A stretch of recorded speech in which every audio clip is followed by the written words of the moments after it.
He said, and don't reject my work or my book just because I'm black. Because the best people with Allah are the people who have the most taqwa. And so this is speaking about the anti-blackness that was prevalent in the ummah then and is still prevalent now. And this is an attitude as well that is something that is still existing till today. People can look at a scholar and they'll be like, okay, this is a scholar, he has a book, da, da, da. Where's he from? If you don't say Syria or Morocco or Yemen, people will be looking at you for, oh, he's from Nigeria. Ew. Oh, okay. Oh, he's from Senegal. Ah, okay. And they kind of overlook the book or they overlook the text, not knowing the depth of the scholarship that is hidden in those places. And so he said this, and in his context, in his time, if you study a lot of the classical books from the Arab world, there are a lot of anti-black sentiments in them. Even if you look at books like the Muqaddimah by Ibn Khaldun, there's racist statements in those books, there's anti-black statements.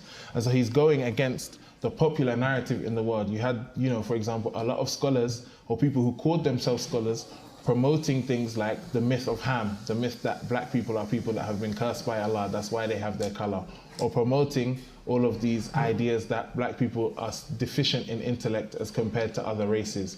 All of these racial stereotypes you do see in a lot of classical Arabic books. And Sheikh Ahmed Baba was somebody that not only had access to these books and probably saw those statements, but also had racist interactions with people, because he traveled, not only did he study within Senegal, but he also went to Mauritania to study.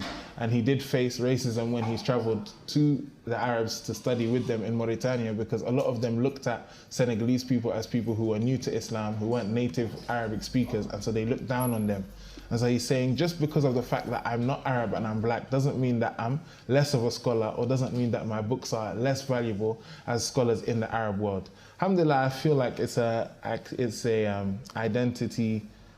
challenge in identity politics that we're overcoming today in this day and age, because alhamdulillah, the room is full. You guys heard Ahmed Baba and you all came through to listen and study his book, alhamdulillah. And it's something that inshallah, throughout future generations will be wiped away.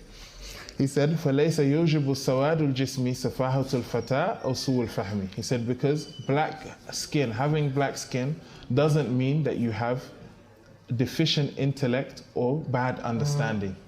Because in a lot of these classical Arabic books, as I said, geographical books, etc., they describe people in Africa, or they describe Africans as people who have childish mentalities, or people whose brains were the brains like the brains of children, who enjoyed dancing and singing and were fit to be taken as slaves. That was one of the arguments that were used in the Arab slave trade against black people, and these are full in the book. So Sheikh Ahmed Baba is addressing these statements directly and saying that no, skin color does not equate to your mental capacity, and it doesn't equate to also your spiritual station with Allah.